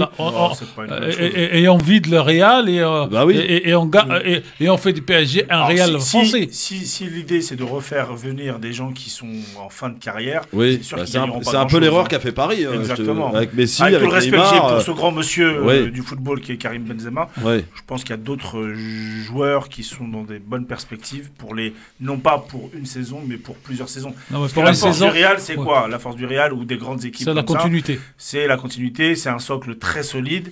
Et moi, je voudrais juste dire une chose. J'espère que Zinedine Zidane, qui est issu d'un centre de formation français, la SCAN, pour pas le nommer, fera émerger les franciliens qui aujourd'hui sont dans des centres de formation du PSG et également des joueurs qui sont un peu partout en région parisienne. Parce qu'il ne faut pas l'oublier, nous avons le plus grand vivier d'Europe en termes de talent de joueurs de football et parfois Paris n'a pas toujours joué le jeu avec eux. Même si c'est compliqué pour eux. Tu as raison, je souscris totalement à ce que tu viens de dire, mon cher Farid. Alors, on quitte Zinedine Zidane, on quitte le football, on quitte PSG, on quitte le Qatar pour parler de l'influence française à l'international. Pourquoi j'ai souhaité qu'on en parle et on en débatte aujourd'hui ici en votre présence? Parce que en regardant un petit peu l'actualité, en regardant un petit peu la géopolitique, j'ai l'impression que la France de Macron a énormément perdu sur la scène internationale de son influence qu'elle avait quand même, il faut le dire, un certain temps dans une petite partie de l'histoire qui n'était pas si lointaine quand même. Aujourd'hui, on sent qu'en Afrique, c'est très très très difficile et fragile. On sent qu'au Moyen-Orient aussi, la France a perdu de son influence. Est-ce qu'on peut dire, Emmanuel Dupuis, même qu'à l'échelle européenne, la France n'est pas aussi respectée qu'elle l'était auparavant? Disons que le président Emmanuel Macron a perdu un soutien qui semblait unanime au début de la présidence du Conseil de l'Union européenne, le 1er janvier de cette année. Et effectivement, on avait un sentiment que la France allait faire bouger les lignes, que la Convention pour l'avenir de l'Union européenne allait aboutir à un nouveau traité, que la vertu diplomatique de ce président, ou en tout cas la geste diplomatique, allait être suivie d'effets avec des prises de position, je crois, intéressantes, courageuses en matière d'autonomie stratégique, avec sous cette présidence française de l'Union, du Conseil de l'Union européenne, et pas de l'Union européenne, des avancées significatives sur la définition de la boussole stratégique, donc le concept d'autonomie, d'indépendance en matière de politique étrangère, en matière de politique de défense, avec la volonté de, je crois, continuer à faire en sorte que la voie européenne soit celle de la diplomatie plutôt que celle de la simple opposition armée à la Russie, même s'il faut aider les braves et courageux Ukrainiens à se défendre contre une agression russe, manifeste de la Russie. Je crois effectivement que le président Emmanuel Macron a beaucoup déçu. Il a beaucoup déçu parmi les pays européens, c'est pas moi qui le dis. Il y a quelques heures, le président polonais Andrzej Duda l'a redit, en disant que les termes que le président français avait utilisés quand il avait évoqué le fait qu'il ne faut pas humilier la Russie n'étaient pas forcément les mieux choisis. Je suis assez d'accord avec le président polonais. même si idéologiquement nous ne sommes pas tout à fait sur la même longueur d'onde. Je crois que la parole du président s'est un petit peu perdue dans les nimbes d'une diplomatie un petit peu alambiquée, qui n'a pas été servie évidemment par le contexte. L'invasion par la Russie, bien sûr, la pandémie, évidemment, les changements de gouvernement, certes, mais en même temps, nous avons assumé le fait d'avoir en même temps une élection présidentielle, une élection législative, une crise internationale et une présidence de l'Union européenne. Peut-être que la voix de la France hormis sera tout ça, Emmanuel, plus le Mali, par audible exemple. en dehors. Le Mali, oui. Le Mali, la France, voilà, c'est un échec. Oui, mais attention, c'est pas l'échec de la France. C'est pas l'échec de la France n'est pas responsable de l'échec au Mali. La France a pris acte d'une configuration qui ne lui est plus favorable. Et accessoirement, nous ne sommes là que pour aider les Maliens. Si les Maliens officiellement. Alors pourquoi on y serait officieusement ? Ah non, moi je dis officieusement, puisqu'on sait pertinemment, on n'est pas dans le monde des bisounours. Aujourd'hui, cette ingérence militaire à l'étranger, bien plus souvent en Afrique d'ailleurs majoritairement, a pour objectif quand même de profiter aussi des matières premières des uns et des autres. D'ailleurs, mais BHL lui-même... Non mais justement, quand je dis les matières premières, on a des questions d'uranium, Non, vous confondez. L'uranium, c'est au Niger, c'est pas au Non, Mali. mais je parle de manière générale, je parle pas précisément du... Non mais à un moment donné, vous prenez... Non mais laissez-moi finir là-dessus. Non mais justement, moi je parle de manière générale, et dans mon intervention, dans mon propos introductif, j'ai bien dit l'Afrique de manière générale.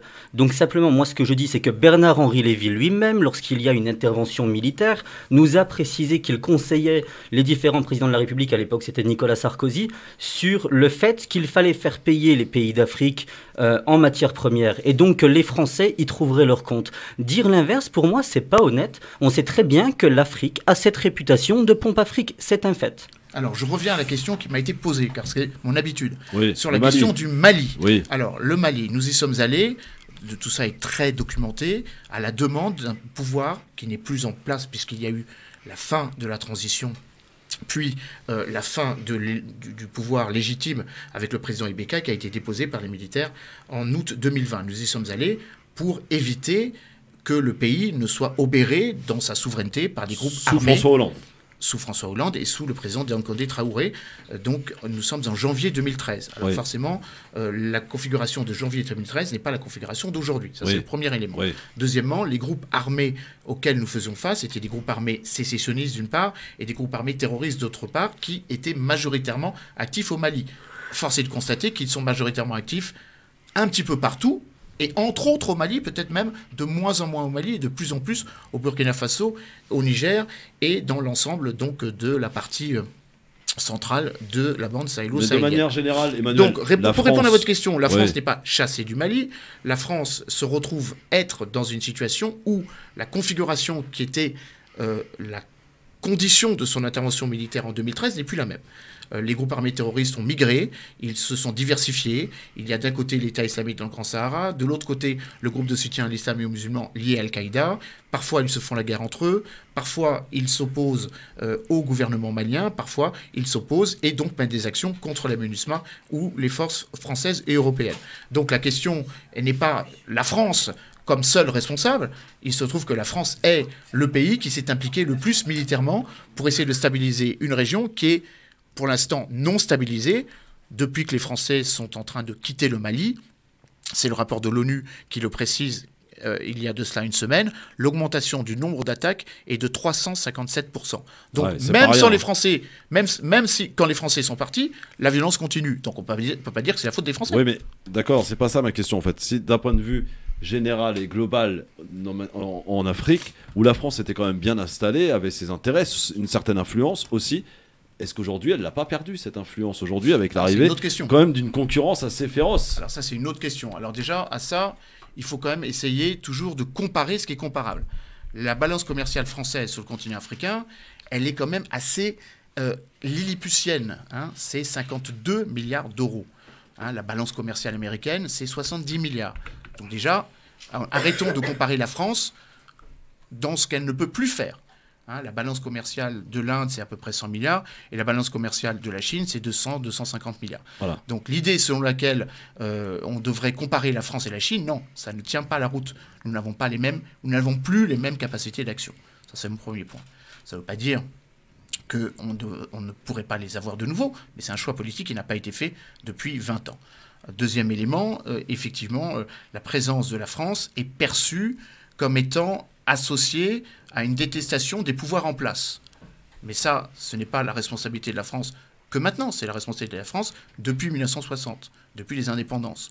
Donc évidemment que c'est quelque chose dont il faut tenir compte, mais en même temps, est-ce que le fait minoritaire qui est très audible aujourd'hui correspond vraiment, ou est-on sûr qu'il correspond vraiment à la majorité de ce que pensent les Africains vis-à-vis de la France? Le débat est ouvert, messieurs, et on en parle avec vous, Ismaël Boudjekada, Farid Tabsamani, Tarek Mami, Emmanuel Dupuis, en direct dans un instant pour parler de cette influence française. Est-ce qu'elle a pris un coup, tout simplement? On parle de l'Afrique, mais aussi on peut parler du Moyen-Orient.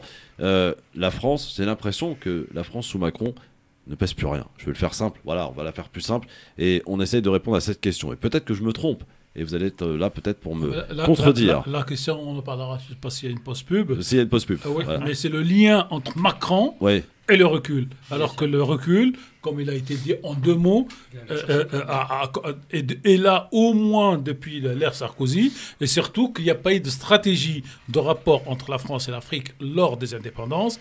Les Anglais ont été plus malins, ils ont constitué une espèce de Commonwealth, ils ont gardé la main tout en n'apparaissant pas, mais on en parlera après la pub. A tout de suite. Le LGF, le grand forum, les amis, soyez les bienvenus. Votre émission de référence avec aujourd'hui autour de la table Emmanuel Dupuis, président de l'IPS, Tarek Mami, journaliste, Farid Tabsamani, on est dans l'intelligence économique avec Ismaël Boudjekada, élu dans le Doubs à Grand Charmont. C'est ça, hein, Grand Charmont. Oui, exact. Tarek, Michel, oui. La question posée aujourd'hui est le débat qui nous réunit, à savoir, est-ce que la France a-t-elle perdu de son influence ? La France, la diplomatie française, c'est plus ce que c'était. Oui, objectivement oui, mais je le mettrai, j'allais dire, sur deux paramètres. Le paramètre de l'action publique des derniers présidents de la République, et le deuxième sur, j'allais dire, le passage de plus en plus prononcé du fameux monde unipolaire au monde multipolaire qui s'institue, à l'émergence de la Chine, en Afrique notamment, à l'émergence de la Russie, en Chine jusqu'au début de la guerre d'Ukraine.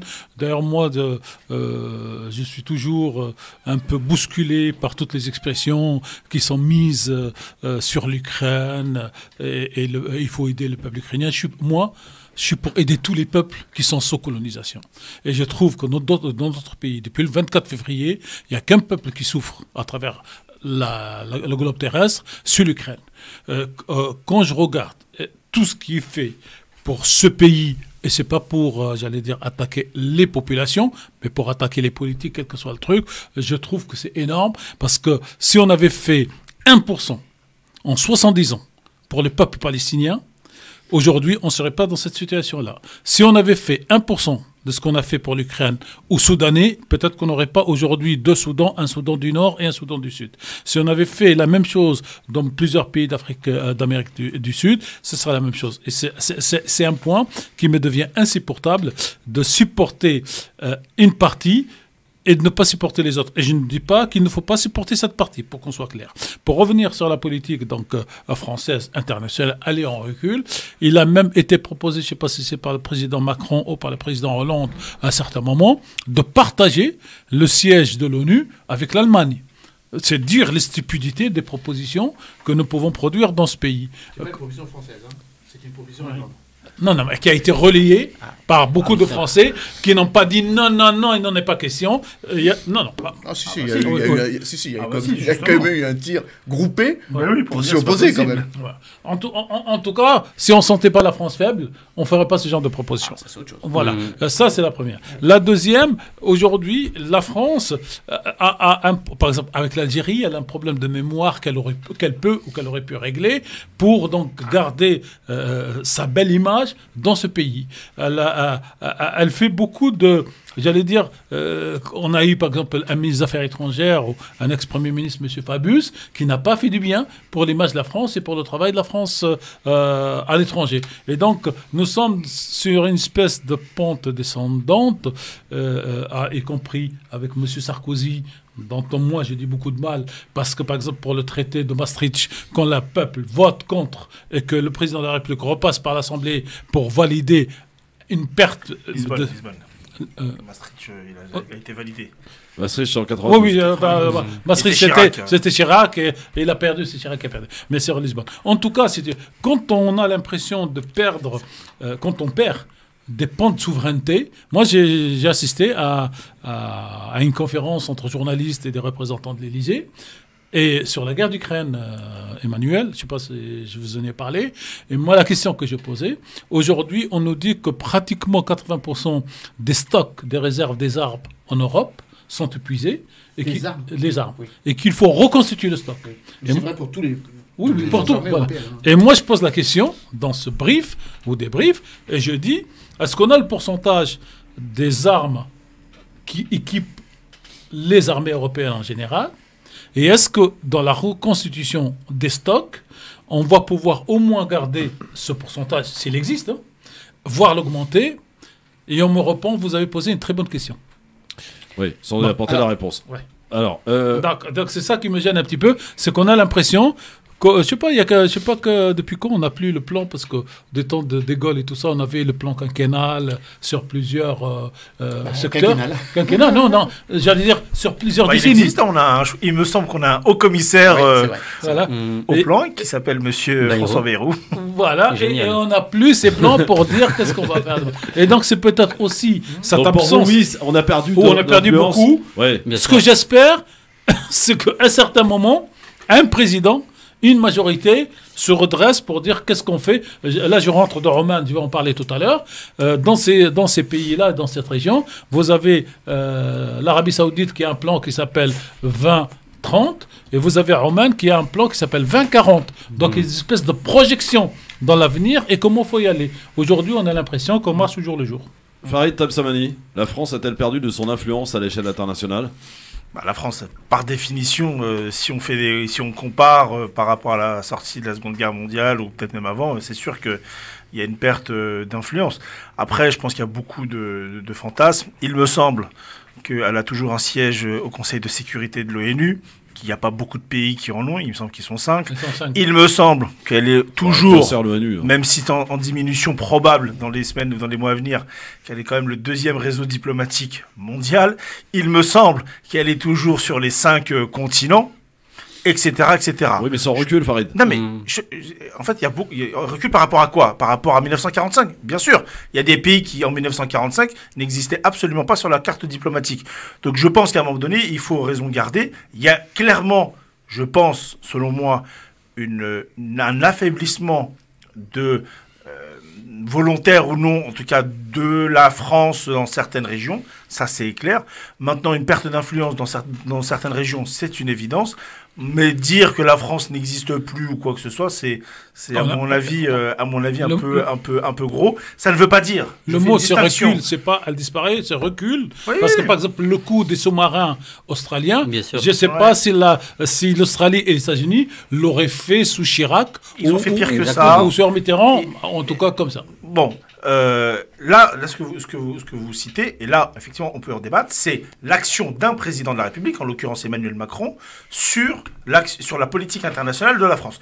Et là, effectivement, on peut être critique, en tout cas sur le premier mandat, sur est-ce que véritablement l'influence a augmenté ou baissé. Je pense que quel que soit le président de la République, en dehors de quelques actions qui sont à mon avis critiquables dans un sens ou dans un autre, la réalité c'est que quels que soient les présidents de la République, l'influence de la France va diminuer petit à petit.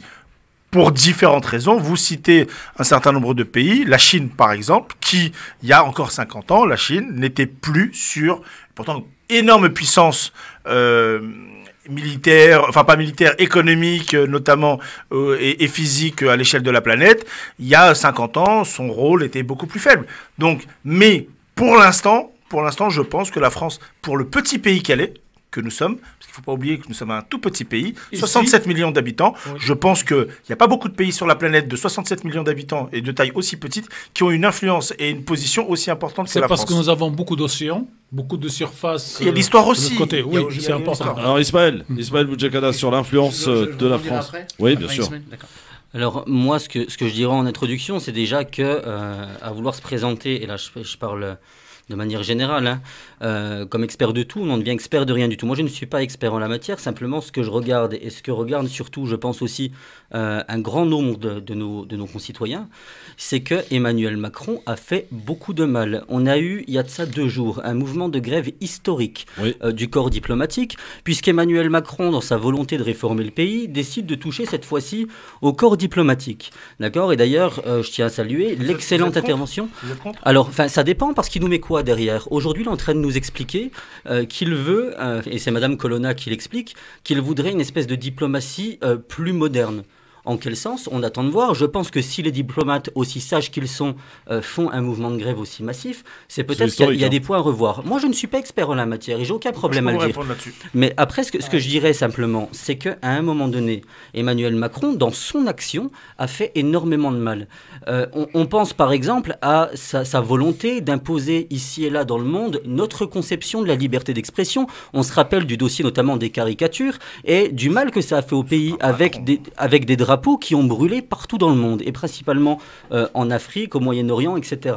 Moi, ce que je retiens, c'est que c'est un hypocrite sur cette question, en tous les cas, et sur bien d'autres, pour la simple et bonne raison que derrière, il va serrer la main à MBS, qui a fait démembrer un journaliste, qui l'a jeté dans un puits, mais par contre, quand c'est pour aller signer de juteux contrats d'armement, eh bien là, il n'a aucun problème à aller dialoguer avec celles et ceux qui... Ça s'appelle les affaires. Voilà, bien sûr, des affaires, mais ça montre l'hypocrisie. Les Chinois font pareil. Non, mais bien sûr, mais ce que je dis, les Chinois font peut-être pareil. Alors justement, non, mais les Chinois font peut-être pareil. Nos présidents précédents ont peut-être fait la même chose. Ce que j'explique moi de mon côté.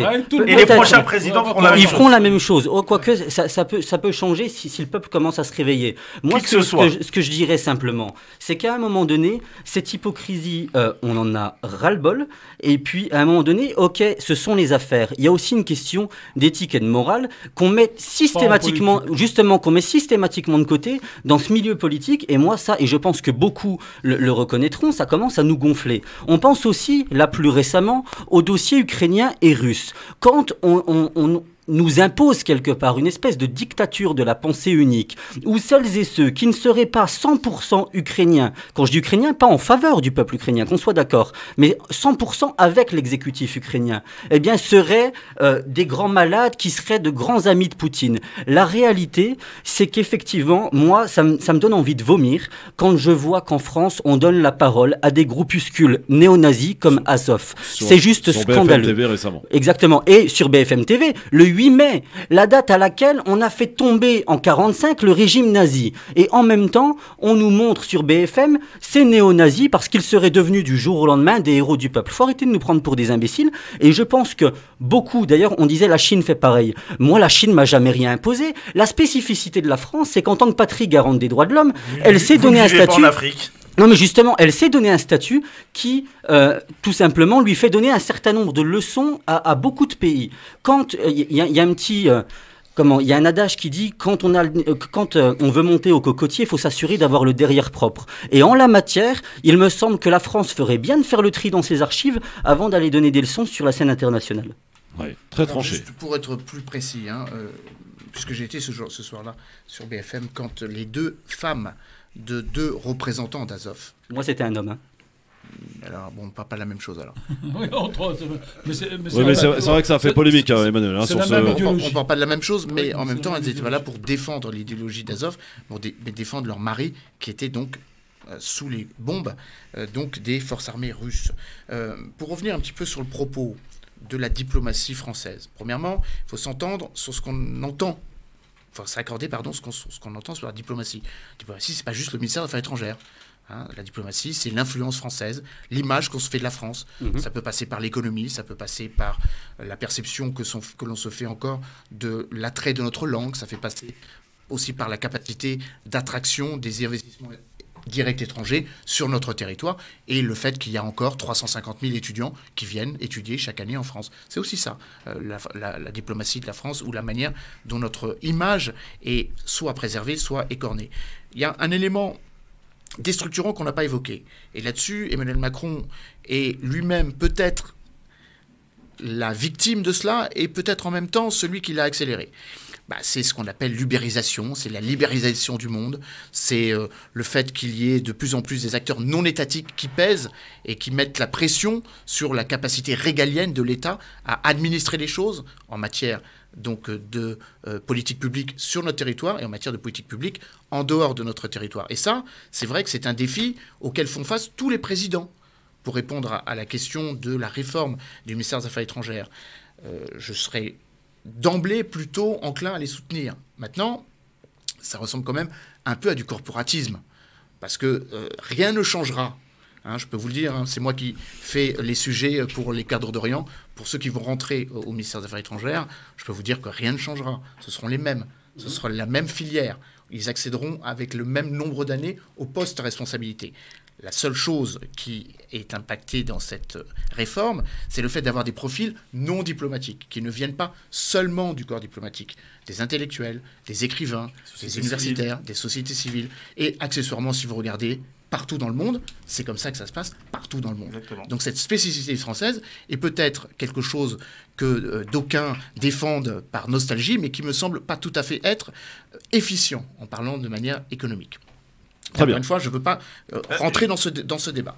Deuxième élément, je crois que c'est très important d'avoir à l'esprit que la politique étrangère ne se limite pas à l'action d'un président. Tariq l'a mentionné, c'est le long terme.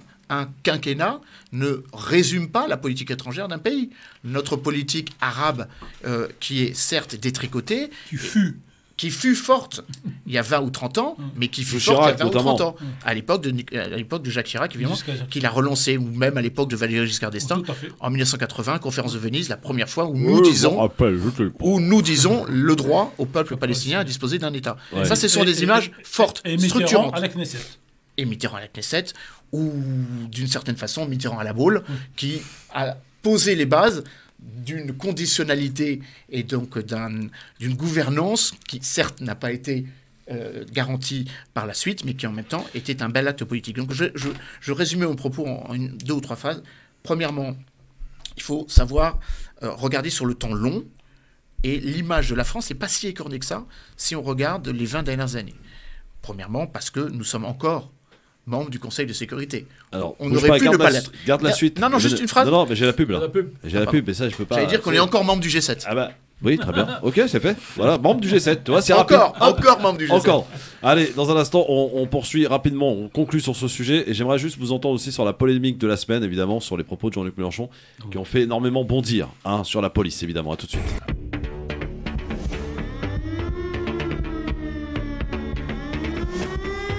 Le LGF, merci d'être avec nous sur France Maghreb 2 avec Farid Tamsamani, Ismaël Boudjekada, Tarek Pami et Emmanuel Dupuis. Messieurs, hop, on s'arrête de parler, merci. On n'a pas le droit de parler hors pub. Non, on parlait pas quand on reprend l'antenne en fait. Ouais. En pub, bien sûr, ça y est, mais la pub est terminée, monsieur Ami. D'ailleurs, vous allez nous faire part d'un voyage que vous avez fait. C'est sympa d'être patron de radio, ça voyage. Hein. Ah oui, je reviens d'Oman, un pays. Alors, Sultanat Oman, un pays à la modernité non tapageuse. Et vous avez déjà été, et vous avez fait part, je me souviens à l'époque, de votre émerveillement vis-à-vis de ce pays. Encore plus cette fois, parce que j'ai pu voir plus et mieux. Ouais, plus et mieux. C'est ce que je cherche à faire depuis que je suis né. Voir plus et mieux.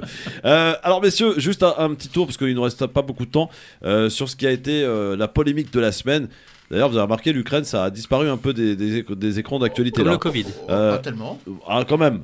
Par rapport à il y a 2 semaines, Emmanuel, je peux t'assurer que ça a quand même fortement descendu. On a parlé de quoi? Je sais pas, moi là, je suis sollicité là de nouveau. Alors, je peux vous dire un truc, Emmanuel. J'ai été surpris en regardant, avant que je parte à Romaine, pendant 3 soirs, le journal de France 2. Moi qui ne regarde plus la télé, c'est 1 minute 32 minutes.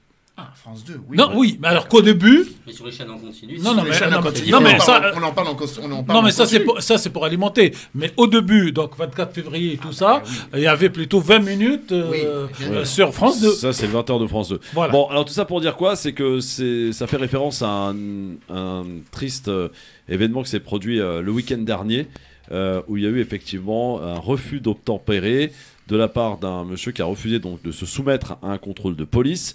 Et il y a eu tir de la police à 10 reprises, blessant mortellement la passagère de ce véhicule. Et évidemment, ce tweet... 21 ans. Oui, 21 ans, absolument. Et ce tweet polémique que je trouve pas très habile à mon sens, mais après ce n'est que mon avis, de Jean-Luc Mélenchon en disant refus d'obtempérer, peine de mort, la police tue. Est-ce que la police tue dans ce pays, Emmanuel Dupuis, franchement?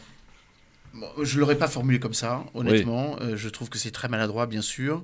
Je suis quand même plutôt partisan de la présomption d'innocence, de la présomption d'innocence en général, même si évidemment les faits sont abjects, les faits sont tristes, et évidemment il faut compatir à la douleur et s'associer à la douleur de la famille de cette jeune femme de 24 ans qui a perdu la vie, qui ne connaissait pas le conducteur, qui ne connaissait pas le conducteur. C'est d'ailleurs la raison pour laquelle la famille et l'avocate ont porté plainte contre la police et contre le conducteur. Donc évidemment, c'est un événement triste. Néanmoins, il y a quand même un débat à avoir en France sur les conditions d'emploi de la force par les autorités publiques, par les forces de sécurité en général.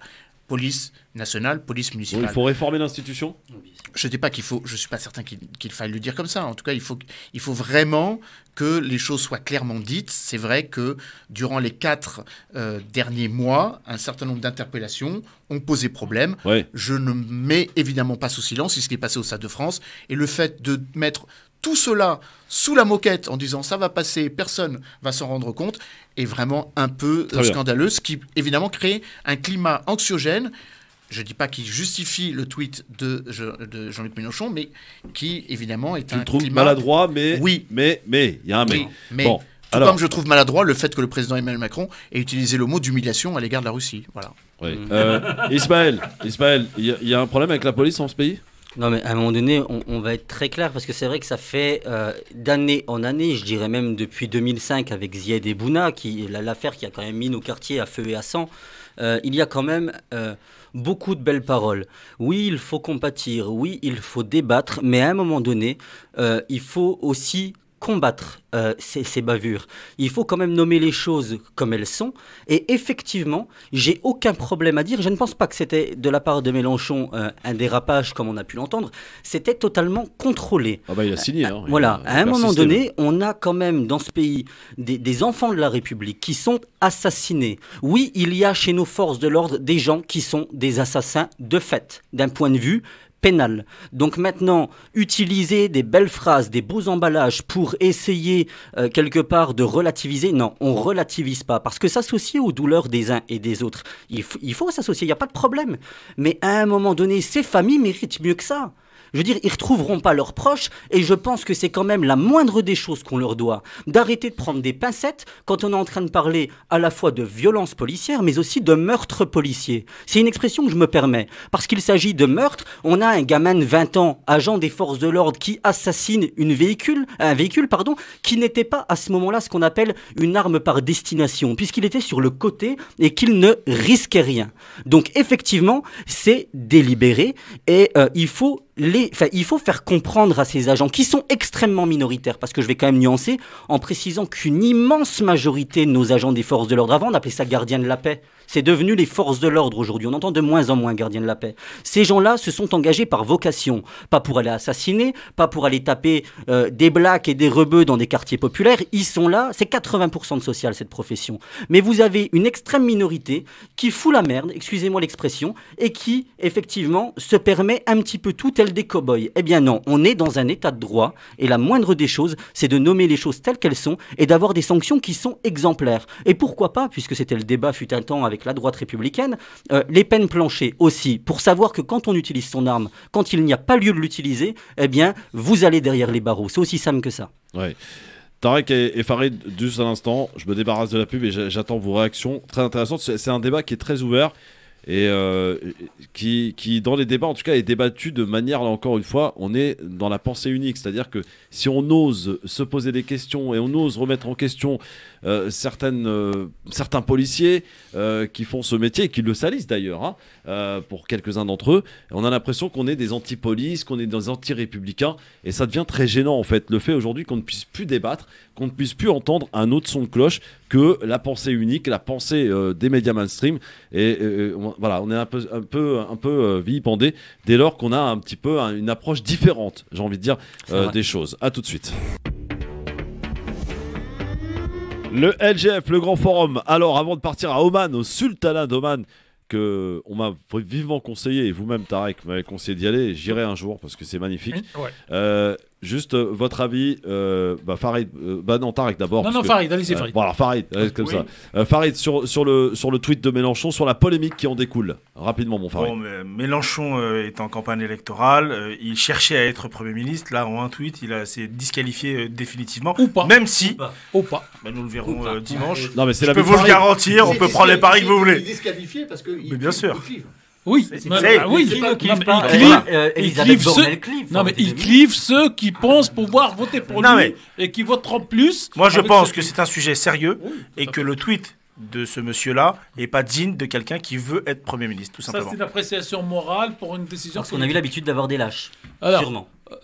Pour résumer, moi, en 2 phrases, parce que j'ai vraiment envie de parler d'Oman, en 2 phrases, la police ne tue pas, des policiers tuent. Comme on a dit il y a quelques mois, la police n'est pas raciste, mais il y a des policiers racistes. Non, mais ça, c'est des choses claires. Par contre, je pense que des policiers, et encore une fois pas la police, ont un sentiment d'impunité, et donc ils ne s'arrêtent pas, ils ne se contrôlent pas. Et pour ça, je pense que l'une des meilleures... Pour illustrer cet exemple. Tout à fait. Et l'affaire Ousekine, l'affaire du jeune Zaïrois assassiné dans le commissariat du 18e, l'après-midi même de la nomination de Pasqua, et quand ce collègue lui dit pas, pourquoi t'as tiré, il dit je vais... c'est un Zaïrois. C'est même son nom. Et la réponse, de toutes les façons, le ministre va me couvrir. Et donc on est tous d'accord que c'est la responsabilité du ministre et du préfet qui est en cause. Et je viens, je viens, pour moi, une des façons de sortir de ce piège, c'est de sortir le fameux IGPN de la police, parce que des policiers ne peuvent pas être juges et partis. Et si on donnait cette responsabilité à un organisme indépendant extérieur, dans lequel il doit y avoir des policiers et des juges et peut-être de la société civile, et que le policier sait que chaque fois qu'il fait un acte, il va passer dans un autre tribunal qui ne va pas le couvrir à 100%, peut-être qu'on changerait un peu le moteur. Pourquoi pas, vous avez raison, il faut qu'elle devienne indépendante, clairement. Mais pour moi, le vrai souci, il est d'un point de vue de la justice. Les deux. Parce que... C'est les deux, effectivement. Non, mais pourquoi, cher Farid ? Parce que moi, je suis la justice et j'ai besoin de ces policiers pour mener à bien ce que j'ai à faire. Et on parlait tout à l'heure d'un corps qui était les affaires étrangères. Oui, tout à fait. Et la justice. Tout à fait. Et si... Il reste 4 minutes, Tarek, alors... Oui, si je lâche la police tout le temps, la police ne fera plus le travail. Alors que si c'est les GPN en indépendant, la justice aura quand même, j'allais dire, la justice contrôlera la justice. Et beaucoup de pays comme la Grande-Bretagne ou d'autres, ils ont cette commission extérieure indépendante. Et les policiers, ce sont fonctionnaires, citoyens, responsables de ces actes et non pas policiers. Tarek Mami, désolé de vous couper. Il faut qu'on parte à Oman. Oui. Hein, vous y êtes parti, vous en revenez, tout frais, vous avez bonne mine d'ailleurs. Eh bien, c'est le moment de nous en parler pour terminer cette petite émission par une carte postale, donc direction le Sultanat d'Oman. Tarek. Je reviens d'Oman, un pays à la modernité non tapageuse. Si le général disait qu'il fallait partir pour l'Orient compliqué avec des idées simples, je peux vous dire que je suis revenu de Mascate, capitale du Sultanat d'Oman, avec des idées simples, puisées dans ce pays, pas du tout compliquées. Je reviens d'Oman avec un sentiment d'apaisement et de tonnement positif que l'échelle de Richter n'a pas encore calculé au vu de la situation souvent dramatique des pays arabes et de ses nombreuses turbulences. Le sultanat d'Oman semble vivre hors du temps. Des crises économiques et sociales, des confrontations géostratégiques qui l'entourent. Environnement géostratégique hostile et stabilité politique. Et pourtant, ce pays est géographiquement niché au centre d'une région politiquement explosive. En effet, le sultanat d'Oman a pour voisin immédiat le Yémen, un pays en guerre civile depuis 2015, l'Arabie saoudite, un pays en mutation politique importante, les Émirats arabes, un pays qui suscite des controverses au vu de sa politique étrangère, et partage avec l'Iran, un pays en confrontation quasi directe avec les États-Unis et Israël, l'océan arabo-persique, le détroit d'Ormuz et le golfe d'Oman. Les voisins immédiats du sultanat se font la guerre à ses frontières, Arabie saoudite et Émirats arabes, contre une partie de la population yéménite, les Houthis, les Houthis. C'est donc dans cet environnement hostile où la guerre ou la paix armée font rage qu'Oman offre la vision d'un pays qui avance sur un chemin linéaire sans embûche apparente. C'est donc dans cet environnement mouvant, depuis plus d'un demi-siècle, qu'Oman apparaît comme un oasis de stabilité, avec ce que les Omanais eux-mêmes appellent allègrement la Nahda, c'est-à-dire la Renaissance, qui date de juillet 70 et de l'accession au pouvoir du sultan Qaboos ibn Saïd, qui succède à son père Saïd ibn Timour. Au sultan Qaboos, décédé le 22 janvier 2020, après un règne d'un demi-siècle, succède un nouveau sultan, Haytham Ben Tarek, jusque-là ministre du patrimoine, de la culture de Qaboos à Ben Tarek. Et boutade pour Christophe, boutade des circonstances, je n'aime pas ce pays parce qu'il est aujourd'hui dirigé par un certain Tarek, mais pour toute autre chose. Oman est un pays neutre et modéré. Il joue régulièrement les bons offices entre voisins belliqueux, comme lors du dernier accord de la trêve entre l'Arabie saoudite et le Yémen, mais aussi entre ses voisins et l'Occident, surtout pour tenter de juguler autant que possible l'inimitié entre l'Iran et les États-Unis, mais joue aussi le rôle de l'intercesseur entre l'Iran et les pays du Golfe. Entre tradition et modernité, ce qui frappe le visiteur de Oman, c'est ce mélange subtil entre tradition et modernité. Côté tradition, on est frappé par la tenue vestimentaire des hommes yéménites. Le costume occidental est quasiment inexistant dans l'espace public. Tout le monde, du ministre au fonctionnaire, en passant par le commun des Omanais, s'habille avec la tenue traditionnelle locale, un camis blanc qui couvre tout le corps. L'invisibilisation devient une visibilité cultivée et assumée. Côté architecture, les grands immeubles et les tours de verre à la Washington, Manière Défense ou encore comme à Dubaï n'ont pas cours. Les immeubles ne dépassent en général pas les 5 étages. Par contre, dans les grands restaurants, les grands hôtels et les commerces courants, vous ne trouvez plus de menus papier ou de prospectus. Tout passe par le smartphone. Vous voulez choisir votre menu ou votre produit, vous passez par le scan. Dans ce sens, c'est zéro déchet de papier. Oman est décidément un pays discret, mais qui vit une modernité non tapageuse. Et bien sûr, ce n'est plus une surprise pour moi. J'ai rencontré dans mon hôtel à Mascate un couple d'auditeurs de notre radio qui vous salue bien, cher Christophe. Dont l'époux est venu me saluer en reconnaissant le timbre de ma voix, devenu une habitude. Oman est un pays à visiter, car c'est un beau pays avec des paysages qui allient le désert, la mer et les montagnes. Mais au-delà de la richesse culturelle de ce pays, avec un opéra qui est un bijou d'architecture à l'extérieur et de décoration à l'intérieur, du musée qui retrace notamment l'histoire de la navigation des Omanais à travers les mers et les océans et leurs bateaux baptisés Boutres, ce que je retiens le plus de ce voyage, chers auditeurs, chères auditrices, ce sont les qualités humaines du peuple omanais, un peuple humble et d'une gentillesse qui confond. Oman, c'est vraiment un pays à visiter, quelque part pour découvrir que les hommes sont aussi capables de réaliser le meilleur, dans un monde où le pire semble la règle, en tout cas au vu de nos médias mainstream, qui ne parlent que de trains qui n'arrivent pas à l'heure, et pour le fait divers qui devient l'info du jour. Je vous souhaite de visiter un jour ce pays, et je vous souhaite d'ores et déjà un bon voyage dans ce beau pays. Merci Tarek. Quelques-uns d'entre vous peut-être ont eu l'occasion d'y aller. Oui, Farid, Emmanuel. Oui, Mascate est magnifique. Tu confirmes? Absolument. Ça ne ressemble absolument pas ni à Abu Dhabi, ni à Dubaï, ni à Doha, ni à Manama, la capitale de Bahreïn. C'est très spécifique, très particulier. Les Omanais sont particulièrement éloquents en termes de médiation. Là, ce sont de vrais médiateurs. Moi, j'avais beaucoup suivi les initiatives qui avaient été initiées entre l'Iran et Oman autour d'une initiative qui s'appelle HOPE,